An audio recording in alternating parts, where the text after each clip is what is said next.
ગરમીમાં રાહત આલે તેવું કેરીનું એકદમ ઠંડુ ઠંડો શરબત જો આ રીતે બનાવીને તમે પી લીધો તો લૂ પણ ના લાગે, ટેસ્ટી અને પરફેક્ટ રીતે બનીને તૈયાર થઈ જાય છે. તો આ ઉનાળામાં ચોક્કસથી એકવાર ટ્રાય કરવા જેવો છે. તો ગરમીથી બચવા આ રીતે આપણે બનાવી શકીએ. હાય ફ્રેન્ડ્સ, આજે હું શેર કરીશ તમારી સાથે કાચી કેરીનો શરબત બનાવવાની રેસીપી. તો અહીં આગળ બાઉલમાં કેરી લઈ લીધી છે, એને ધોઈ લઈશું આપણે કેરીને પહેલાં આ રીતે. ધોવાથી આ રીતનું ગંદુ પાણી નીકળી જાય ને કચરો હોય એ પણ નીકળી જાય. તો અહીંયા કેરીને ધોઈ લીધી છે, હવે આપણે છોડી લેવાની છે. તો અહીંયા આપણે ડીટાનો ભાગ કાઢી લેવાનો છે પહેલાં, અને સરસ એવી કેરીને આપણે છોલી લઈશું આ રીતે. તો અહીંયા આગળ કેરી વજનમાં 200 ગ્રામ છે. આપણે આ ઉનાળાની ગરમી ચાલતી હોય અને સિઝન હોય કેરીની, એટલે આ રીતે આપણે શરબત બનાવીને સ્ટોર કરી દેવા. આપણે કેરીને બધી છોલી લીધી છે, તો કટ કરી લઈશું આ રીતે, અને ગોટલીનો ભાગ કાઢી લઈશું આપણે અંદરથી. તો આપણે ગોટલીનો ભાગ કાઢીને અલગ કરી દીધી છે કેરીને, અને આટલા પીસ પાડી લીધા છે. હવે આપણે અહીંયા કુકરમાં લઈ લીધી છે, એની અંદર થોડુંક પાણી એડ કરી દઈશું આપણે. હવે કુકરને ઢાંકી દઈશું આપણે, અને 2 વિસલ કરી લઈશું. 2 વિસલમાં તો સરસ કેરી બફાઈ જશે આપણી. આપણે 2 વિસલ વાગી ગઈ છે, અને કુકર પણ ઠંડુ પડી ગયું છે. તો જોઈ લઈશું, સરસ એવી કેરી આપણી બફાઈ ગઈ છે. હવે આપણે એક મોટા બાઉલમાં કાઢીને ઠંડી થવા દઈશું કેરીને. હવે આપણે મોટા બાઉલમાં કાઢી લીધી છે, હવે આપણે એને ઠંડી કરી લઈશું. અહીંયા 1 કપ આપણે સાકર લીધી છે આ રીતની. તમે મિશ્રી બી લઈ શકો છો. તો આપણી પાસે સાકર છે એટલે સાકરનો ઉપયોગ કરે છે 1 કપ, અને વજનમાં 200 ગ્રામ જેટલી. હવે મિક્સરમાં એડ કરી દઈશું આપણે. પહેલાં એને દરી લેવાની છે, તો સરસ આપણે એને દરી લઈશું. તો આગળ આપણે સાકરને આ રીતની દરી લીધી છે. હવે એક બાઉલ લઈ લઈશું, જેમાં આપણે બેટર બનાવવાનું છે કેરીનું શરબતનું. તેની અંદર આપણે સાકર લઈ લઈશું.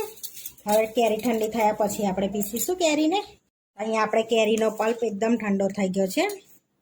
હવે જેમાં આપણે સાકર પીસે તો એમાં જ પલ્પ એડ કરી દઈશું આપણે મિક્સરના બાઉલમાં આ રીતે.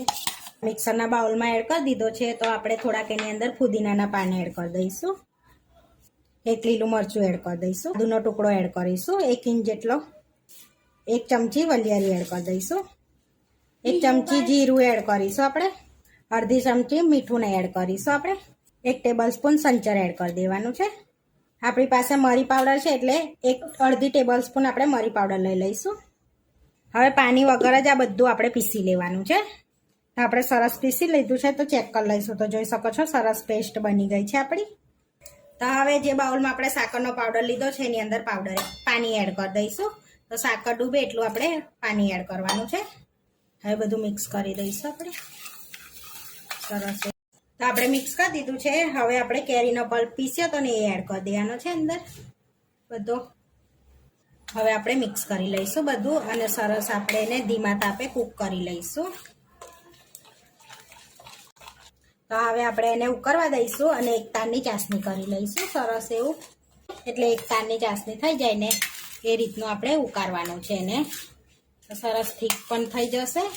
તો સરસ આપણે કૂક થઈ ગયું છે, તો ચેક કરી લેવાનું છે. તો 1 તારની ચાસણી થાય છે એવું જોઈ શકો છો. 1 તારની ચાસણી થાય છે, આપણે ચેક કર્યું. તેમાં આપણે રેડી છીએ. કેરીનો પલ્પનું રેડી થઈ ગયું છે જ્યુસ. હવે એની અંદર આપણે ગેસ બંધ કર્યા પછી અડધું આપણે એની અંદર લીંબુ નિતારી દઈશું, અને થોડો ગ્રીન ફૂડ કલર એડ કરીશું. તો આ ગ્રીન ફૂડ કલર ઓપ્શનલ છે, તમારે ના એડ કરવો હોય તો સ્કીપ કરી લેવાનો, પણ એડ કરશો તો સરસ એવો શરબતનો લુક પણ આવશે, અને પીવામાં પણ મજા પડી જશે. તો ગેસ બંધ કર્યા પછી જ એની અંદર એડ કરવાનો, એટલે એનો કલર સરસ જળવાઈ રહે એમ ગ્રીન. અને મિક્સ કરી લઈશું હવે આપણે. તો ગ્રીન ફૂડ કલર તો ટોટલી ઓપ્શનલ છે.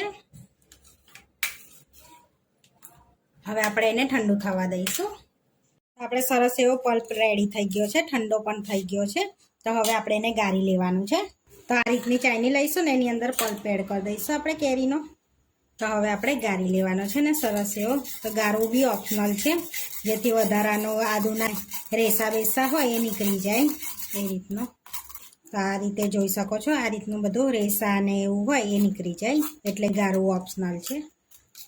તો એકદમ પરફેક્ટ પલ્પ રેડી થઈ ગયો છે, જોઈ શકો છો થીક પણ થઈ ગયો છે. તો તમે આ રીતે બનાવીને આખું વરસ સ્ટોર પણ કરી શકો છો. તો અચાનક મહેમાન આવી જાય તો ફટાફટ બનાવીને તમે આપી શકો છો. તો હવે આપણે કેરીનો શરબત બનાવી લઈશું. તો 1 ગ્લાસ પાણી અને એની અંદર થોડાક આઈસ ક્યુબ એડ કરી દઈશું આપણે. તો હવે કેરીનો પલ્પ એડ કરી દઈશું અંદર. તો તમે જેટલા ગ્લાસ બનાવતા હોય એ પ્રમાણનું એડ કરવાનું. તો અહીંયા મેં 2 ગ્લાસ બનાવું છું, તો 3 થી 4 ટેબલ સ્પૂન જેટલું આપણે પલ્પ લઈશું. તો અહીંયા તકમરી એડ કરી દઈશું. તો 10 મિનિટ પહેલાં મેં પલાળી દીધા હતા. તો હવે આપણે મિક્સ કરી લઈશું એને સરસ એવું. આપણે મિક્સ કરી દીધું છે. હવે સર્વ કરી લઈશું. તો અહીંયા 2 કાચના ગ્લાસ લઈ લીધા છે, એમાં આપણે સર્વ કરવાનું છે. તો જેટલું તમારે બનાવો તો એકદમ પરફેક્ટ ઉનાળાની ગરમીમાં શરીરને ઠંડક આપે. તો આપણે કાચી કેરીનો શરબત બનીને રેડી થઈ ગયો છે. આ વિડીયો જોવા માટે મારી ચેનલને સબસ્ક્રાઈબ કરો, લાઈક કરો અને શેર કરો અને તમે જરૂરથી ટ્રાય કરો. ફરી મળીશું નવા વિડીયોમાં અને કોમેન્ટ કરીને જરૂરથી જણાવજો કે તમને આ મારી રેસીપી કેવી લાગી.